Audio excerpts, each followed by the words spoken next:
Ito tayo ngayon sa Dubai Fitness, Dubai Ride kung tawagin. So yan, isa ito sa mga annual na activities na ginagawa ng Dubai to bring together the community for a good health. We're going for Dubai Ride, Dubai Fitness.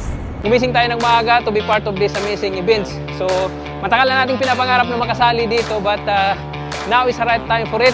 And andito tayo ngayon, so nakilahok tayo dito, and all nationality andito nakilahok dito. Isa ito sa pinakamasayang araw natin dahil nakikita natin na everyone comes together for this good cause. Gumising ng maaga, pumunta dito, it's something na tinatawag nating good routine breaker.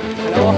Napakasaya natin ngayon, and yeah, this is to promote good health. Kung isa kang OFW, this is something that you don't have to ignore. All families come together, and actually kasama ko si Madam. Look at that. Look at Madam, and si Ishan, nauna na si Ishan. And yeah, super ganda ng ambience din ng panahon ngayon. Medyo hindi na siya mainit, malamigan. Super nag-enjoy tayo dito. Dito to sa may Side Road. Look at that. It's a king of skyscraper. Yan, nakikita natin yung mga skyscraper dyan. And something that we are dreaming. Nasa Pilipinas pa tayo, and ngayon nandito tayo. It's an amazing experience and amazing feelings na nandito tayo ngayon.